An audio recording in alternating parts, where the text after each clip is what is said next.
Hello, I'm back with another video. This video is basically just, as the title says, just some general announcements. If you probably haven't really could tell, I have been accepted into the Gamers at Large, so you may have been seeing me in a lot of Gamers at Large podcasts and Gamers at Large members videos and things like that. So yeah, I'm a member of the Gamers at Large, baby. Been for a little over a week actually at this point. I was gonna do this big grandiose video talking about how I'm now a member and everything, but I couldn't really think of anything really cool to do. I'm gonna try and get some more videos out. I'm gonna also start my Skyrim review, if not today, probably tomorrow. So look forward to that. Let's see what else. Plus, I'll be generally talking about some RPGs that I just love. So we'll be getting back to that.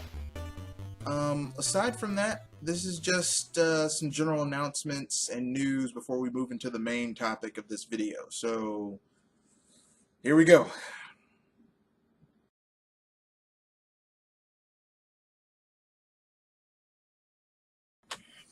Okay then, let's get it started. First I'm going to do my announcements, just general announcements. First of all, I've been very pleased with how Bullshit Busters has been going. We've been growing stronger, and I'm happy about that. Now, before I go any further, I just have a few things I'd like to say. A few people recently in Bullshit Busters number 5, a few people were leaving some very rather inappropriate things in the comment section. Obviously new people, because anyone who knows my channel knows that I don't normally tolerate these types of things, and they have been banned. Please don't insult my guests on my podcast. Okay? It's rude, and it's also rather unsporting. You can disagree. You can place, I disagree with what you said. Here's the reason why. Without being insulting or demeaning or just downright rude. Because, I used to have a 3-strike system, but that didn't work because people kept on doing it. It's 1 strike. I will be doing a few more podcasts. I'm thinking of adding a movie podcast. One based more on games and one based more on like media, like comic books, movies, anime, that type of thing.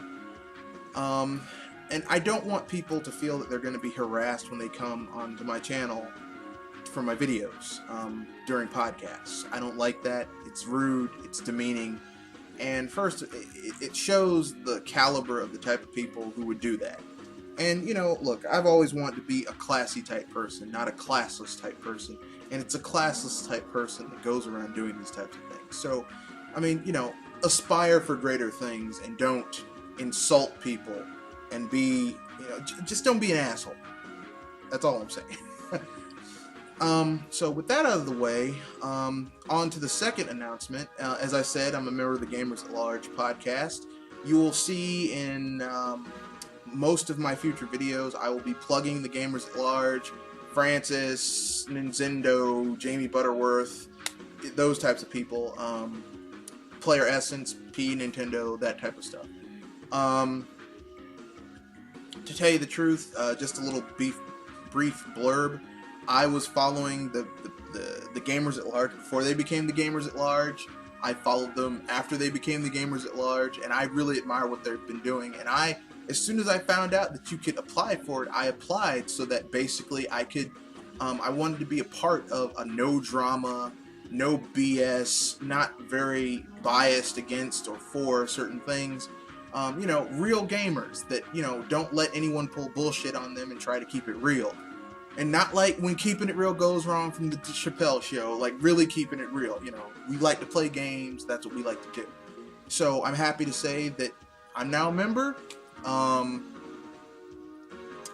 So, you know, so what does this mean for you as my viewership? Well, it means three things. First of all, hopefully I'll be able to provide better content. I'll be able to basically ask questions of people who are more experienced in this. You know, in order to increase the effectiveness of my videos, the entertainment value of my videos, I'll have access to a greater pool of people that I can get as guests for my videos, which makes me happy. So I'll be able to do more podcasts, do more joint videos, do more analyses, that type of stuff. So that's really good. So, you know, we're blowing up. We're blowing up like George and Wheezy. Yeah! Or whatever. I didn't really watch the Jeffersons that much. But anyway, so my point is this.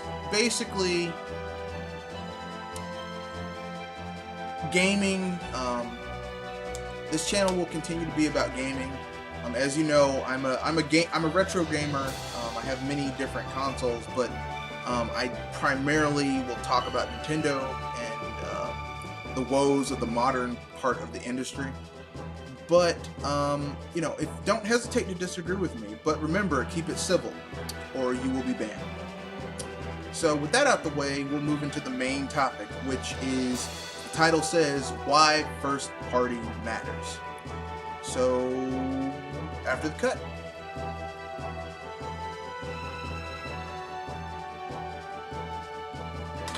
Okay then, it's time to get into the main topic. And the main topic is very simple. Why first party matters. Basically, first party games and titles and content matters for one very good reason. It is a model of, it's a revenue stream where almost, you know, between 50 to 60% of the money that's made off of first party games, physical copies, and 100% if it's digital, goes directly to the console manufacturer. First party content is very important. It's also, first party content is also exclusive, so it makes your console very attractive. Okay, you know, it differentiates you from your competitors. So I mean, it's kind of like if you have 3 restaurants on a street and all of them are the same, serve the same type of food, it kind of makes it a moot point which one you own, which one you go to. Case in point, the problem that I'm seeing from Sony and Microsoft thus far in their console's life in the 8th gen is a preponderance of catering to third parties, and third parties doing very well on the console, first parties not so well. Because first party games, as I said, are supposed to be the money makers for your console. Okay? To take a allegory away from the Zen Gamer, basically Sony and Microsoft are the supermarket. Third parties are the people who come in and, you know, supply the products, some of the products on the shelves. And there's the national brand and the generic brand. Both brands very similar. One brand is way cheaper, but the money, instead of going to Del Rey or Del Monte or Chiquita, the money is going directly back to the store. So, you know, I mean, now, I'm not saying everything you have to buy in the store should be generic, but you should have some money going back to the people who own the store so that they can stay in business and have a profit. And we're not seeing that. We recently saw Phil Spencer spend, I don't know, however many, 40, 50 million on making Tomb Raider, the sequel to the Tomb Raider game. timed exclusive. Recently saw Sony buy 2 indie games for timed exclusivity. I mean, the fact of the matter is that this is money that could have been spent in-house in order to increase third-party games, okay? Now, the fact of the matter is that Sony and Microsoft for years now have been spending money out of their rears trying to basically push these budget sinkhole games that don't sell enough to even break even. So maybe they're afraid of that, but really, I mean, when I say first-party exclusive content, it does not have to be a AAA game. I mean, hell, look at the Wii and Wii Sports. That was not a AAA budget game, but it made AAA budget money. So, you know, the best example I could think of is my own, okay? As I've said on numerous podcasts and I've told many people, I own 2 entertainment establishments. They're barcades, okay? Bar/arcade. Now, initially, I wanted to do a pure arcade, but arcades don't make a lot of money, and I wouldn't have even broken even. But the first location that we have, I rent. The second location that we have, we initially rented, and then I was like, the amount of money I'm paying to rent this, I could buy the location. If I didn't have to, you know, equivalently speaking, I'm spending more money than the property was worth renting it when I could just buy it. So I basically cut a deal and I bought it. So, you know, basically what I'm saying is, if I were to, or I should say, the reason I tell you this is to get to this point, okay?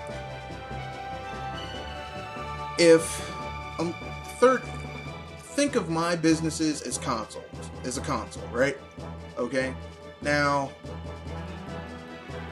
the whole purpose of me having my business is so that I can make a profit, right? Now, what is a profit? Well, it's pretty simple. After you cover your operating costs, okay, which is basically everything that you need in order to make your business run. So, you know, if I was a console manufacturer, okay, my suppliers, which are basically, you know, my suppliers would be the people who provide my booze and my food, okay? My utilities, which are basically what you need to keep the lights on, the rent, the lights, the water, stuff like that, okay? My maintenance for my arcade machines, that type of thing, those are utilities. Your workforce, so my staff, my general manager, my GM, my GM, my managers, my front people, my kitchen staff, my bar people. You know, after I do take care of all of that, whatever I have left over is my profit. Okay, after I take care of all of my expenses, whatever I have left over is my profit. Now, in the case of Sony and Microsoft, well, not Sony so much, Microsoft, they haven't turned a profit in 13 years since the Xbox division was created. And we have Phil Spencer here doing the same thing they've been doing, which has not netted them any money since it was created. Money-hatting exclusives for games that really don't sell well on the console in the first place. Which is kind of shocking, but, you know, whatever. It would be the equivalent of basically me after I pay everyone off and I'm still not making a profit, but everyone else is making money on my console except for me. That's a problem, okay? If everyone in my business is getting paid, they're meeting their rent or house note, car note, sending their kids to school, buying nice things, but I'm getting broke, there's something wrong with my business model. And we're seeing this from Sony and Microsoft. They're paying for they're money-hatting exclusive from third parties. Microsoft did it with Titanfall and Garden Warfare. Those games didn't do shit for the Xbox One, and yet they're doing it again now with Square Enix, with Tomb Raider, I mean, this shit has to end. I'm sorry. This is money that Microsoft has taken out of its own household and putting out in the streets, when it should be putting this money towards its household to make itself stronger. This is money that should be going to Rare so that they can make some first-party shit that's exclusive, that looks enticing on the Xbox One. We're not seeing that. Sony's doing the same thing right now. They're like, well, you don't expect a lot of AAA first-party games from us. They basically took the Vita and dug a hole like a dog buried a bone and buried the Vita. I mean, we need to see. I need to see, and basically, Sony and Microsoft need to start building up their first parties. Now, I understand they can't. They don't want to like put a lot of money into something, but hey, make a small team and like give them put some constraints on these people. Some of the best games ever made were made when there were constraints. Some of the best RPGs in video game history were made on limited hardware. Some of the best fighting games weren't made on, ultra powerful consoles. They were made on MSXs. So really, excuse me. Telling me that these people need ultra powerful specs to make their games is bullshit. What they need is you give them a deadline, you give them a certain amount of money and say, I want you to come up with a gameplay concept, here's some money to get it done. Boom. You got a game made. We're not seeing that. We're seeing third parties getting an influx of cash, producing mediocre to pretty good games, but generally speaking, they tend to fall between that and being okay. And we're seeing first-party content dwindle down to nothing, and we're seeing third parties produce mediocre games, and it shouldn't be this way. It should not be this way. I mean, in a perfect world, you'd just have the best of both worlds. You'd have some decent third-party games, some really great first-party games and second-party games, and that would be a great synergy of a great amount of content. Instead, we're seeing a lot of disparity. On Microsoft and Sony consoles, we're seeing a lot of a great amount of third-party content. A lot of the games are very meh, and a dearth of first-party content. As a matter of fact, almost nothing from Microsoft, and what came from Sony was a joke. Knack, infamous Second Son.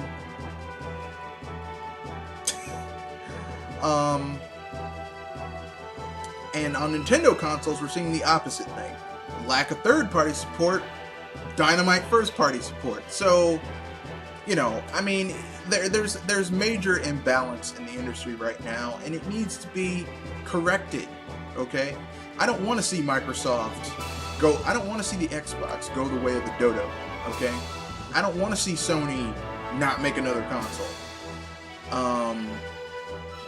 I'm not worried about Nintendo, but I don't want to see Microsoft and Sony leave the console market, but on the other hand, if they continue to do stupid things, I mean, what are you going to do? But, let's see. That's just my thoughts on the matter.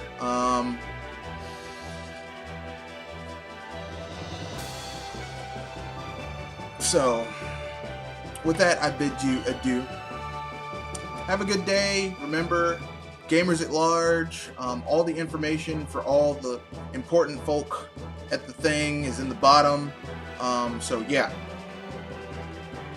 Peace out.